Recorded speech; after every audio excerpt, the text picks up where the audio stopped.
Jalan lintas nasional Kerinci menuju Merangin tertutup material longsor dan juga pohon tumbang. Jembatan Sako 2 Kabupaten Kerinci amblas akibat diterjang banjir bandang. Harta kekayaan terdakwa Yunsak El Halkon disita untuk bisa mengembalikan kerugian negara dari kasus korupsi medium turnout.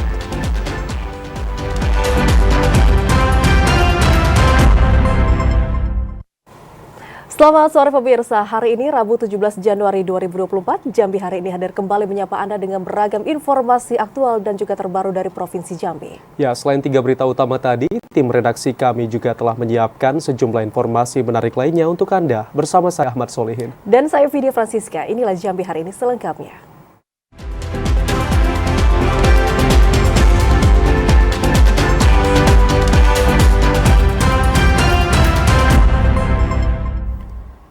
Saudara, tingginya curah hujan yang melanda Kabupaten Kerinci mengakibatkan jalan lintas nasional Kabupaten Kerinci menuju ke Merangin tertutup material longsor dan pohon tumbang.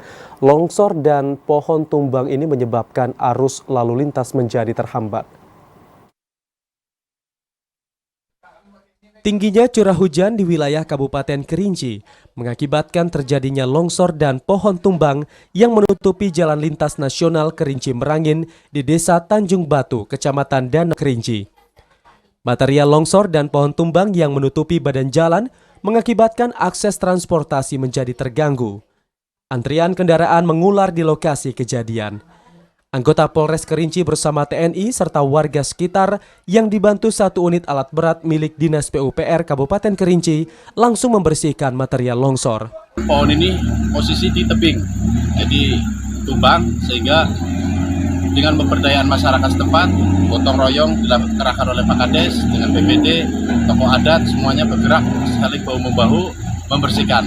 Dinas PU Kabupaten Kerinci membantu alat berat dalam rangka untuk membantu untuk membersihkan terkait dengan pohon tumbang ini.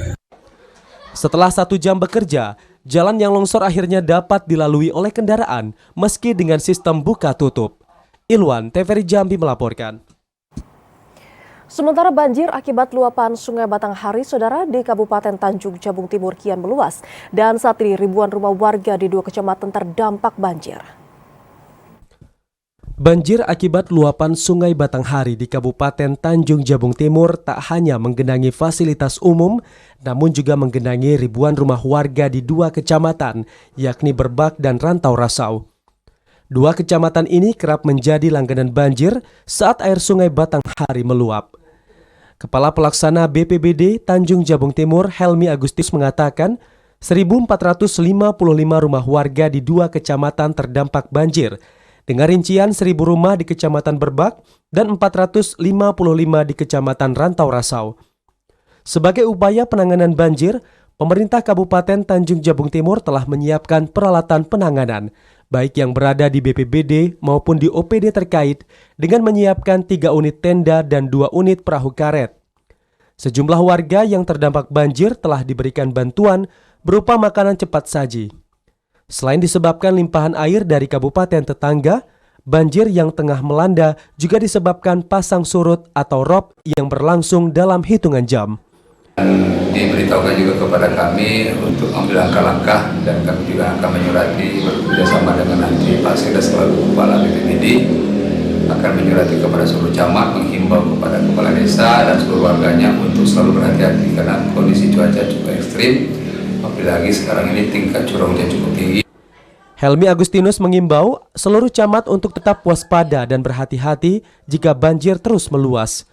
Pemkab Tanjung Jabung Timur akan mengagendakan rapat koordinasi penanganan banjir di 2 kecamatan untuk mengkaji kenaikan status tanggap bencana. Kliva Patria, TVRI Jambi melaporkan. 1 jembatan di Kabupaten Kerinci amblas usai diterjang banjir bandang pada Selasa dini hari. Akibatnya akses warga di 3 kecamatan lumpuh total. Terjangan banjir bandang di Desa Sako 2, Kecamatan Kayu Aro Barat, Kabupaten Kerinci, membuat jembatan Sako 2 amblas. Pondasi dan permukaan jembatan miring dan nyaris runtuh ke sungai. Kondisi itu mengakibatkan jembatan yang merupakan akses utama bagi warga di 3 kecamatan tersebut tidak dapat dilalui oleh kendaraan. Meski sudah dipasangi garis polisi, namun masih banyak warga yang nekat untuk melintas jembatan tersebut. Selain membahayakan nyawa, akibat banyaknya retakan, kondisi itu juga membuat jalur sentra perekonomian warga terganggu. Gara-gara ini hujan terus menerus, pada 2 bulan terakhir ini kan hujan terus. Nah, jadi airnya naik kan, tiap hari lah istilahnya itu banjir terus. Nah, jadi itu tanahnya terkikis. Curah hujan dari atas itu kan tinggi. Nah, jadi banjir yang mengakibatkan tergerusnya itu fondasi jembatan akibat banjir. Warga berharap jembatan Sako 2 cepat diperbaiki agar akses warga dapat kembali normal. Ilwan, TVRI Jambi melaporkan. Saudara, status darurat bencana banjir di Kabupaten Tebo kembali diperpanjang dalam 1 minggu ke depan. Perpanjangan status ini disebabkan karena bencana banjir yang kembali meningkat. Banjir yang sempat surut beberapa hari lalu kembali naik. Beberapa daerah kembali terendam banjir dengan ketinggian bervariasi mulai 5 hingga 20 cm. Air yang kembali naik membuat pemerintah Kabupaten Tebo memperpanjang status darurat bencana banjir untuk 1 minggu ke depan mulai 16 hingga 22 Januari 2024. Tak hanya itu, pemerintah Kabupaten Tebo terus berupaya menanggulangi bencana banjir berupa penyaluran logistik kepada para korban. Hingga saat ini banjir telah menggenangi 63 desa dan 4 kelurahan dari 9 kecamatan. Tadi karena memang status bencana hari sudah habis, malam tadi saya sudah tanda tangani perpanjangan status bencana. Karena kita tahu bahwa hari ini ada kenaikan lagi permukaan air lebih kurang 2-15 cm. Nah, ini kita tetap siaga. Berdasarkan data BPBD Tebo, saat ini debit air di beberapa wilayah bagian hulu Sungai Batanghari mulai berangsur surut. Intizam, TVRI Jambi melaporkan. Selain merendam rumah warga, banjir juga berdampak pada meningkatnya produksi sampah di Danau Sipin, Kota Jambi. Selama banjir, produksi sampah mencapai 10 ton per hari dari hari biasanya yang hanya 2 ton. Selain merendam rumah warga di pinggiran Sungai Batanghari, banjir juga menyebabkan meningkatnya produksi sampah di Danau Sipin, Kota Jambi. Selama banjir, produksi sampah mencapai 10 ton per hari untuk 1 kali pembuangan ke tempat pembuangan akhir. Sementara pada hari biasanya atau sebelum banjir, produksi sampah berkisar 1 hingga 2 ton per hari. Petugas kebersihan Danau Sipin Kota Jambi, Leni, mengatakan meningkatnya produksi sampah disebabkan banyaknya sampah rumah tangga dan sampah organik yang mengalir dari anak sungai ke Danau Sipin. Apalagi kalau banjir kayak ini, bukan hanya sampah plastik, organik atau orang itu rumah anyut. Kasur apa sudah masuk ke Danau Sipin. Leni menambahkan selama banjir, dirinya bersama petugas kebersihan Danau Sipin lainnya selalu melakukan patroli menggunakan perahu yang dirakit khusus untuk mengambil sampah. Selain meningkatnya sampah, banjir yang menggenangi sejumlah ruas jalan di kawasan Legok juga tertutup enceng gondok yang terbawa arus sungai. Joko, TVRI Jambi melaporkan. Sementara hampir 2 pekan ini, saudara, banjir akibat dari luapan air Sungai Batanghari mengendangi halaman rumah warga di kawasan Legok, Kota Jambi. Warga yang terdampak banjir berharap adanya bantuan perahu karet dan juga dapur umum. Hampir 2 pekan terdampak banjir akibat luapan Sungai Batanghari. Warga Kelurahan Legok, Kecamatan Danau Sipin, Kota Jambi berharap adanya bantuan perahu karet dan dapur umum dari pemerintah daerah. Salah seorang warga, Zainul Bahri, mengatakan banjir yang menggenangi kawasan Legok membuat aktivitas warga terganggu. Untuk beraktivitas, sebagian warga terpaksa menggunakan jasa perahu dan membayar Rp5.000 untuk sekali menyeberang. Kami merasakan ya, karena ini banjir. Ini belum ada istilahnya bantuan dari pemerintah maupun kota maupun provinsi. Nah, padahal kita sudah banyak yang sudah terendam di daerah kita ini. Ya, terutama yang saya pikirkan kalau di sini adalah masalah anak-anak sekolah atau anak-anak yang kuliah pagi dan kerja. Kenapa? Kalau kami naik perahu di sini, itu satu orang sudah 5.000. Nah, kalau bisanya dari bantu pemerintah untuk pertama aja lah, istilahnya ada perahu karet yang bisa membantu transportasi anak-anak sekolah. Banjir yang merendam ruas jalan di kawasan Lego juga membuat sebagian warga terpaksa memarkirkan kendaraannya di tempat objek wisata Danau Sipin. Yazid Santoso, Al-Adli, TVRI Jambi melaporkan. Saudara, sebanyak 15 titik lokasi yang akan ditetapkan sebagai TPS di Kecamatan Pelayangan Kota Jambi saat ini terendam banjir. Informasi selengkapnya akan kami hadirkan usai pariwara berikut ini. Tetaplah bersama kami.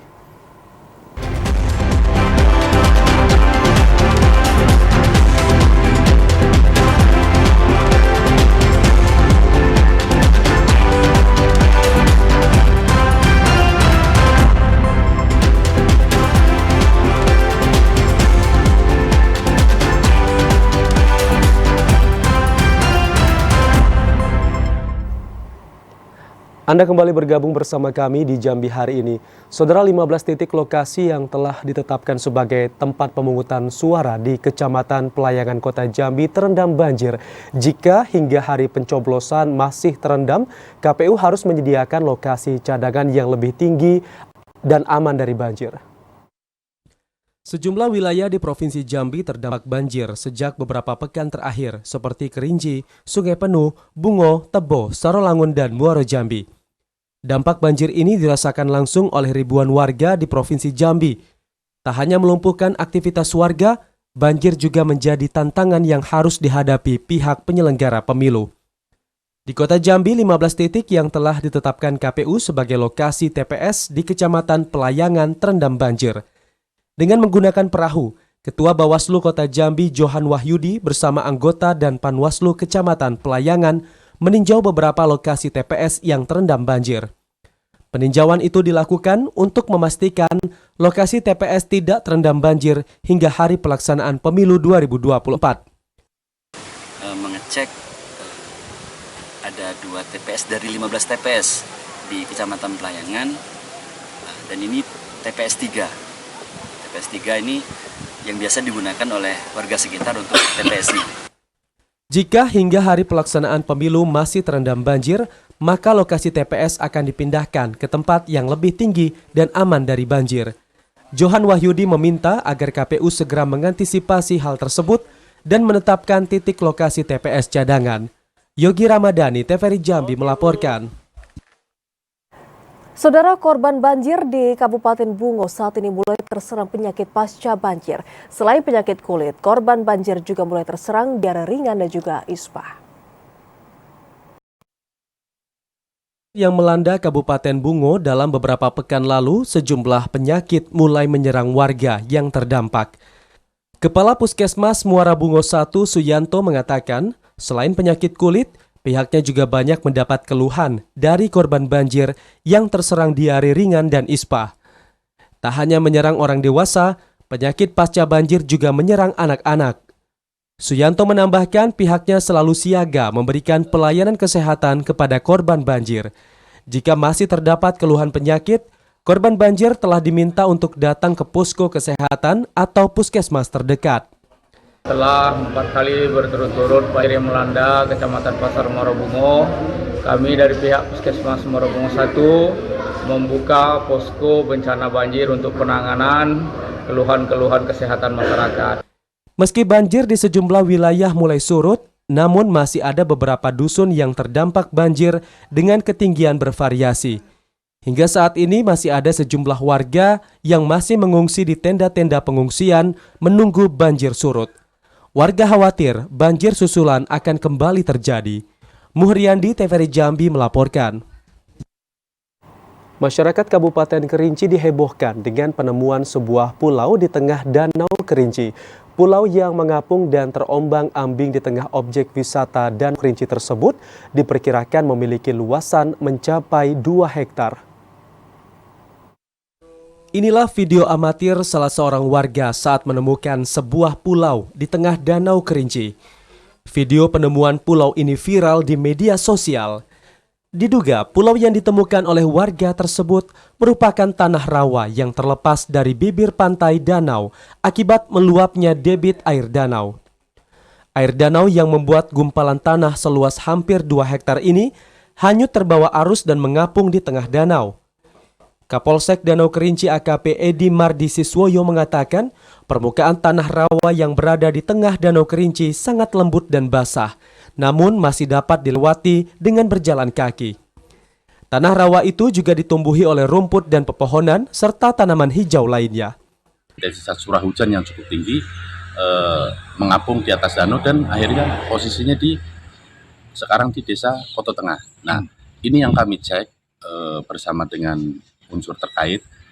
Jika gumpalan kumpa ini sempat nantinya akan terbawa angin ke arah pintu timur, yaitu yang pintu keluaran air Danau Kerinci, ini dikhawatirkan akan menyumbat daripada aliran danau untuk pintu keluarnya. AKP Edi Mardisiswoyo menambahkan, kumpulan tanah rawa itu saat ini bergerak mengikuti arah angin. Namun jika tanah rawa itu bergerak ke arah timur, dikhawatirkan dapat menyumbat aliran pelepasan air danau dan membuat air danau meluap. Hal itu akan berdampak buruk bagi ribuan warga yang berada di 4 kecamatan yang berdekatan langsung dengan Danau Kerinci. Ilwan, TVRI Jambi melaporkan. Saudara penjabat Bupati Sarolangun Bahril Bakri meninjau sejumlah desa di Kecamatan Mandiangin yang terdampak banjir. Dan dalam kegiatannya, Bahril Bakri turut menyerahkan bantuan sembako untuk posko banjir berupa beras dan juga mie instan. Sejumlah desa di Kecamatan Mandiangin yang dikunjungi pejabat Bupati Sarolangun bersama rombongan, yakni Desa Gurun Tuo Simpang, Gurun Mudo, Mandiangin Tuo, dan Desa Simpang Kertopati. Desa ini menjadi desa yang terparah dilanda banjir kiriman akibat luapan air Sungai Batang Asai dan Batang Limbur Merangin serta Batang Tabir. Ketinggian air yang merendam desa cukup bervariasi hingga mencapai 2 meter lebih. Sejumlah masyarakat yang terdampak banjir memilih bertahan di rumah atau mengungsi ke rumah keluarga yang lebih aman. Dalam kunjungannya, Bahril Bakri memilih melakukan dialog saat bertemu masyarakat. Bahril Bakri berharap kepada masyarakat untuk selalu sabar dan saling mendoakan agar air segera surut. Untuk penanggulangan dampak bencana banjir di Kecamatan Mandiangin telah disiapkan 2 pos, yakni pos untuk dapur umum dan pos pengaduan. 2 pos itu akan dijadikan sebagai pusat bantuan yang akan disebar kepada masyarakat terdampak banjir. Jadi aliran banjir itu pertama kali terjadi di daerah Limun, CNG, sama di Batin 8 ya. Dan itu terus mengalir ke bawah sampai ke Sarolangun dan sekarang sampai di Pauh dan nanti ini di Mandiangin. Jadi saya sekarang melihat kondisi di Mandiangin. Untuk mengantisipasi siklus banjir 10 tahunan ini, Pemkab Sarolangun tengah menyiapkan beberapa upaya strategis dengan melakukan perbaikan lingkungan, seperti gerakan penanaman pohon atau reboisasi di kawasan hutan di hulu sungai, perbaikan drainase tingkat desa, dan mengimbau masyarakat tidak membuang sampah ke sungai. Edi Kusnadi, TVRI Jambi melaporkan. Penjabat Bupati Sarolangun Bahril Bakri menerima bantuan penanggulangan bencana banjir Corporate Social Responsibility atau CSR dari Bank 9 Jambi Cabang Kabupaten Sarolangun. CSR itu diserahkan ke BPBD Sarolangun untuk disalurkan ke masyarakat yang terdampak banjir. Bencana hidrometeorologi berupa banjir yang terjadi di Kabupaten Sarolangun menyebabkan 8 dari 11 kecamatan terdampak banjir. Untuk meringankan penderitaan korban banjir, Bank 9 Jambi menyerahkan bantuan penanggulangan bencana banjir Corporate Social Responsibility atau CSR. Bantuan CSR yang diserahkan langsung pimpinan Bank 9 Jambi Muhammad Ridwan itu berupa uang tunai sejumlah 86 juta rupiah dan 80 paket sembako.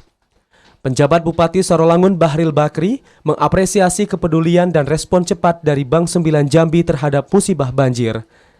Ini kita baru saja bersama-sama menyaksikan ada bantuan CSR dari Bank 9 Jambi kepada pemerintah daerah Kabupaten Sarolangun. Untuk selanjutnya anggaran dana tadi dikelola oleh Kepala BPBD yang paham ini adalah sebagai koordinator posko penanggulangan bencana banjir Kabupaten Sarolangun. Bahril Bakri berharap bantuan CSR dari Bank 9 Jambi Cabang Sarolangun itu dapat dicontoh perusahaan lainnya yang ada di wilayah Kabupaten Sarolangun untuk menyalurkan CSR penanggulangan bencana banjir. Edi Kusnadi, TVRI Jambi melaporkan. Saudara, KPU Kota Jambi menyatakan ada 1.228 orang warga yang mengajukan pindah pilih di Kota Jambi. Informasi selengkapnya akan kami hadirkan usai jeda. Tetaplah bersama kami.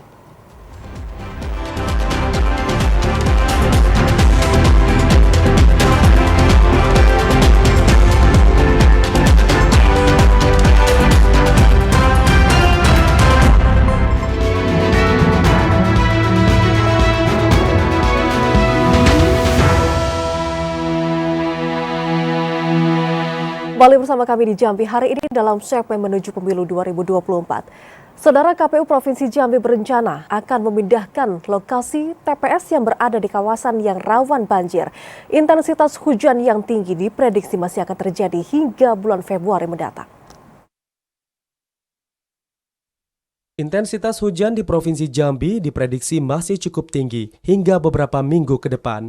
KPU Provinsi Jambi mulai mengantisipasi terjadinya banjir saat pemilihan umum 14 Februari 2024. Ketua KPU Provinsi Jambi, Iron Syahroni, mengatakan pihaknya masih mencari solusi agar pemilu 2024 tetap berjalan dengan lancar dan tanpa hambatan. Salah satunya memindahkan lokasi TPS yang berada di daerah rawan banjir. Di Marangi, kemudian Solangu, berpotensi juga Timur dan Timur Barat. Nah, ada juga Tebo sebagian. Nah, juga tidak menutup kemungkinan daerah lain. Langkah konkret, nah TPS yang kemungkinan kena banjir itu kita pindahkan lokasi ke tempat yang lebih tinggi ya, agar tidak terkena banjir.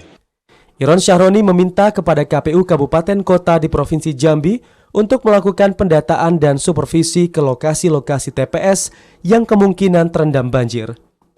Pemindahan lokasi TPS bertujuan untuk memudahkan pemilih dalam menyalurkan hak pilihnya, sehingga pemilu 2024 dapat berjalan lancar, aman, dan damai. Joko, TVRI Jambi melaporkan. KPU Provinsi Jambi telah menerima laporan awal dana kampanye atau LADK Partai Politik Peserta Pemilu 2024. Dari 18 partai politik peserta pemilu, PAN menjadi partai dengan penerimaan dana kampanye terbesar. Berdasarkan data KPU Provinsi Jambi, dari 18 partai politik peserta pemilu, PAN menjadi partai dengan penerimaan dana kampanye terbesar. Tercatat, penerimaan dana kampanye partai berlambang matahari biru itu mencapai Rp553.500.000 dan pengeluaran Rp386.650.000 dengan sisa saldo Rp166.850.000. Kedua, PKB dengan penerimaan Rp419.027.280 dan pengeluaran Rp374.527.280 dengan saldo Rp44.500.000. Ketiga, PKS dengan jumlah Rp200 juta dan pengeluaran Rp134.660.000, saldo Rp63.340.000. Partai Gelora penerimaan Rp145.472.000 dan pengeluaran Rp145.472.000 dengan saldo 0. Partai Perindo penerimaan Rp64 juta dan pengeluaran Rp63 juta dengan saldo Rp1 juta. P3 penerimaan Rp64.250.000 dan pengeluaran Rp60 juta dengan saldo Rp4.250.000. PSI penerimaan Rp46.500.000 dan pengeluaran 0 dengan saldo Rp46.500.000. Partai Buruh penerimaan Rp31 juta dan pengeluaran Rp31 juta dengan saldo 0. Sedangkan beberapa partai lainnya seperti PBB, Partai Demokrat, Partai Golkar, Partai Umat, Partai Gerindra, penerimaan dan pengeluarannya di bawah angka Rp5 juta. Menariknya, partai besar seperti PDI Perjuangan, PKN, dan Partai Garuda serta Nasdem penerimaan dana kampanye 0. Anggota KPU Provinsi Jambi Yatno mengatakan LADK 18 parpol peserta pemilu di Provinsi Jambi telah diterima dan seluruhnya dinyatakan lengkap. LADK akan diaudit oleh auditor independen setelah masa kampanye berakhir. Selain itu masih ada 2 laporan yang harus disampaikan parpol peserta pemilu, yakni laporan pemberi sumbangan dana kampanye (LPSDK) dan laporan penerimaan dan pengeluaran dana kampanye (LPPDK). Andri Wijaya, TVRI Jambi melaporkan. Sementara itu, Saudara, KPU Batanghari saat ini telah menerima laporan awal dana kampanye dari masing-masing partai politik. Dan dari total 18 partai politik, hanya satu parpol yang tak kunjung menyampaikan LADK-nya. Dari hasil laporan awal dana kampanye atau LADK yang disampaikan parpol ke KPU Batanghari, ada 3 parpol yang nominal penerimaannya cukup tinggi, yakni Perindo mencapai Rp508 juta, PAN Rp309 juta, dan Gerindra Rp242 juta. Dari 18 parpol yang terdaftar sebagai peserta pemilu, hanya satu parpol yang tak kunjung menyampaikan LADK, yakni Partai Garuda. Komisioner KPU Batanghari Muhammad Nuh mengatakan, khusus parpol yang tidak kooperatif dalam melaksanakan tahapan pemilu dapat dikenakan sanksi berupa pembatalan sebagai peserta pemilu sesuai hasil pleno di satuan wilayah kerja masing-masing. Untuk penerimaan laporan awal dana kampanye, kita sudah menerima sebanyak 17 parpol yang sudah menyampaikan laporan awal dana kampanye. Satu parpol yang tidak menyampaikan. Sesuai ketentuan, LADK yang disampaikan dari setiap parpol tak hanya nominal uang, namun juga dapat dihitung dari barang maupun jasa yang digunakan peserta pemilu selama tahapan kampanye berlangsung. Ade Juniawan, TVRI Jambi melaporkan. KPU Kota Jambi terus melakukan pemutakhiran data daftar pemilih tambahan DPTB sebanyak 1.128 orang yang mengajukan pindah milih di Kota Jambi.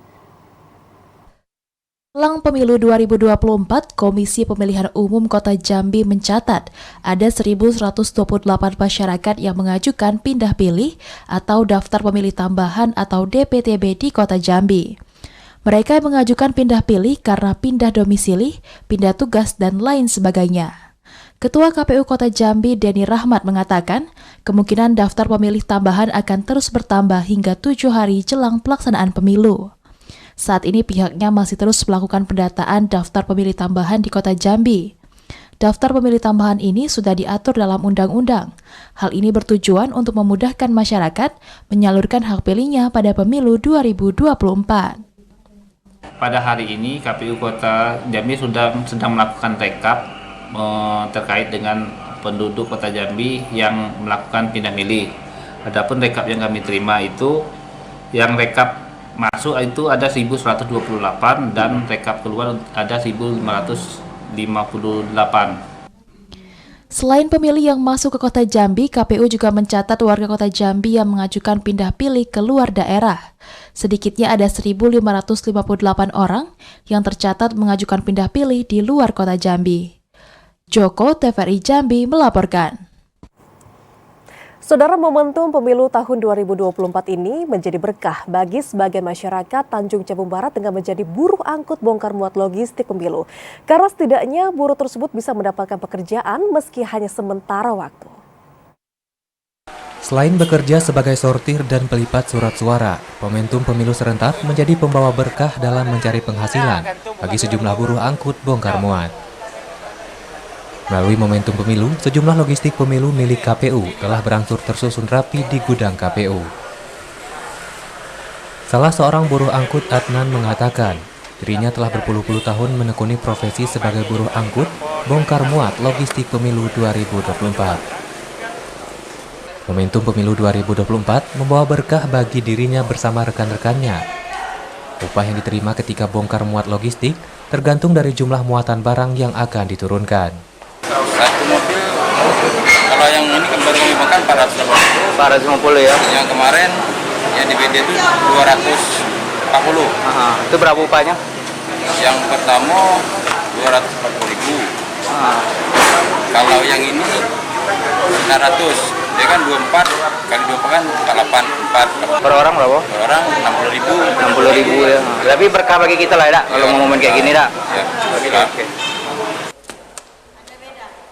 Pembongkaran logistik pemilu dilakukan melalui sistem borong upah satu truk kontainer, yakni mencapai 1 juta hingga 2 juta rupiah. Didi Haryadi, TVRI Jambi melaporkan.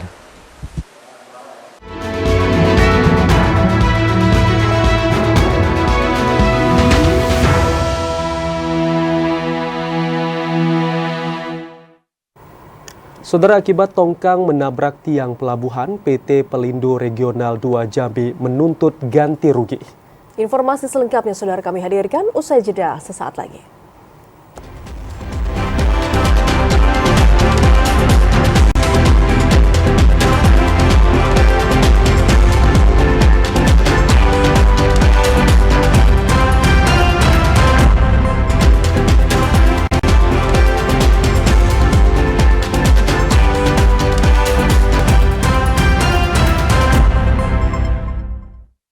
Anda kembali bergabung bersama kami di Jambi hari ini. Saudara, terlibat kasus korupsi medium term note di Bank Jambi, harta kekayaan terdakwa El Halcon disita negara. Penyitaan aset terdakwa ini diberikan majelis hakim untuk mengembalikan kerugian negara dari kasus korupsi tersebut.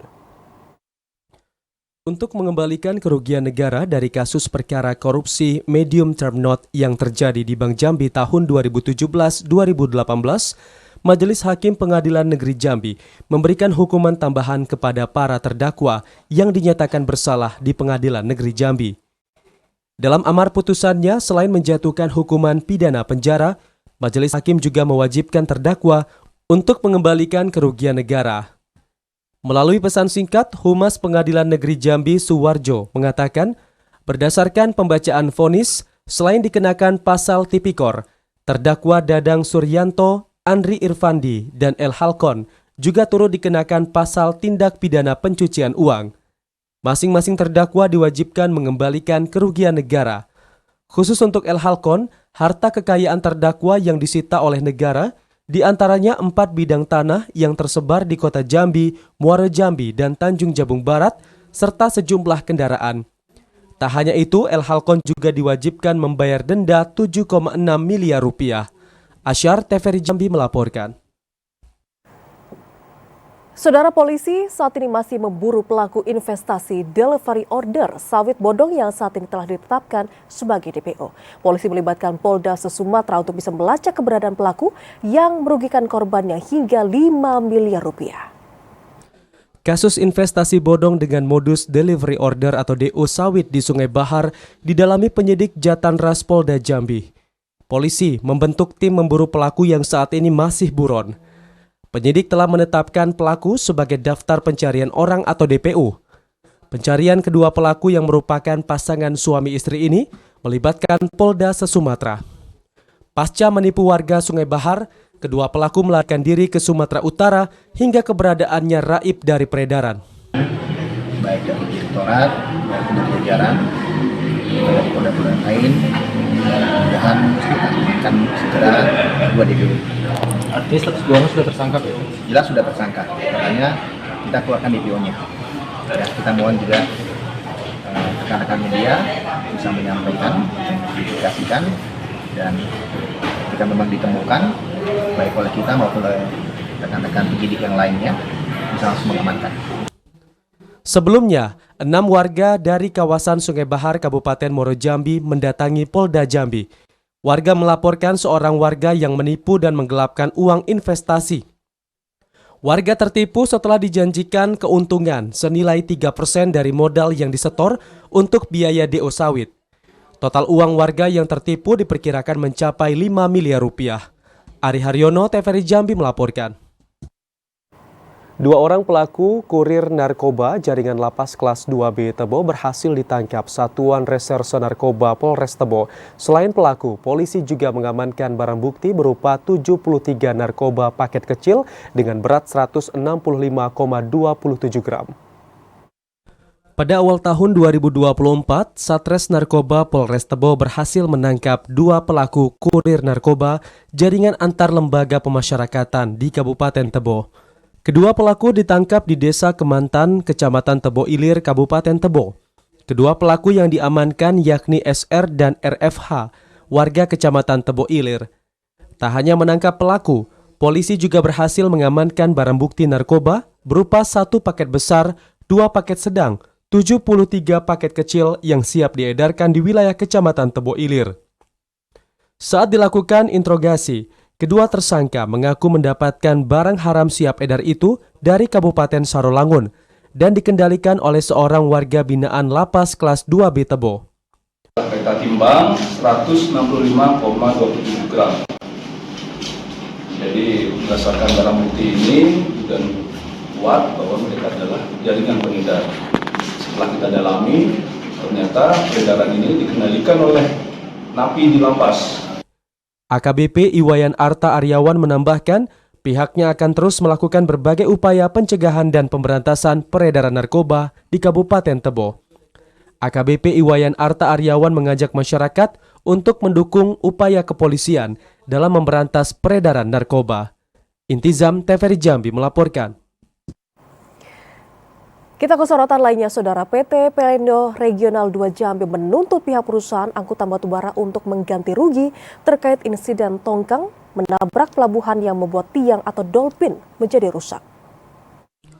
Tiang pelabuhan atau dolphin milik PT Pelindo Regional 2 rusak pasca ditabrak kapal tongkang batubara Sejahtera 1415. Tempat bersandarnya kapal ini tampak retak setelah ditabrak tongkang batubara. General Manager PT Pelindo Regional 2 Jambi Ahmad Fahmi mengatakan pihaknya saat ini masih menghitung kerugian pasca insiden tersebut. Pelindo menuntut ganti rugi agar pelabuhan dapat digunakan kembali. Pemilik tongkang dimaksud. Karena kalau kita berpikir bahwa yang namanya dolphin itu ibarat rumah kita yang sudah kita bangun di tempat yang benar, tiba-tiba ditabrak oleh mobil yang katakanlah remnya blong. Maka itu memang harus kita perlu minta pertanggungjawaban kepada orang yang menabrak rumah kita tersebut. Saat ini pelabuhan belum dapat digunakan karena pihak Pelindo khawatir ada kerusakan di bagian tiang bawah. Terlebih arus sungai saat ini cukup deras. Saat ini kawasan pelabuhan yang ditabrak telah dipasang garis dilarang melintas dan kasusnya tengah ditangani KSOP Syah Bandar Jambi. Ari Haryono, TVRI Jambi melaporkan. Sekda Provinsi Jambi Sudirman melepas kontingen Persikoja yang akan mengikuti putaran nasional Piala Suratin usia 17 tahun 2024 di Surabaya, Jawa Timur. Kompetisi ini diharapkan dapat menjadi wadah untuk menciptakan bibit-bibit pesepak bola daerah yang berkualitas. Sekda Provinsi Jambi Sudirman melepas keberangkatan kontingen Persatuan Sepak Bola Indonesia Kota Jambi yang mengikuti putaran nasional Piala Suratin 2024 kategori usia 17 tahun di Surabaya, Jawa Timur. Sudirman mengapresiasi dan bangga kepada Persikoja yang mewakili Provinsi Jambi dalam kompetisi Piala Suratin. Kompetisi ini diharapkan menjadi wadah untuk menciptakan bibit-bibit pesepak bola daerah yang berkualitas melalui pembinaan yang optimal, akan mampu untuk menghasilkan atlet-atlet sepak bola muda yang berprestasi. Sudirman mengimbau kepada seluruh pemain untuk menjaga kekompakan dan kebersamaan agar dapat menciptakan prestasi yang dapat mengharumkan nama daerah. Kekompakan dalam satu tim sepak bola menjadi bagian yang krusial untuk meraih hasil yang maksimal. Mudah-mudahan bisa memberi nama baik bagi Provinsi Jambi tentunya. Kita berharap adik-adik kita ini cikal bakal bibit-bibit unggul bisa membawa nama baik bagi Jambi. Kita berharap juga bisa muncul lagi pemain-pemain nasional yang dari Jambi. Secara keseluruhan, tim Persikoja diikuti 27 kontingen untuk mengikuti putaran nasional Piala Suratin usia 17 dengan rincian 20 orang pemain dan 7 staf kepelatihan. Randy Arta, TVRI Jambi melaporkan. Sampai di sini saudara kami menemani Anda dalam program Jambi hari ini. Terima kasih atas perhatian dan kebersamaan Anda. Dan akhirnya saya Ahmad Solehin. Dan saya Vidya Francisca pamit undur diri. Wassalamualaikum warahmatullahi wabarakatuh. Sampai jumpa.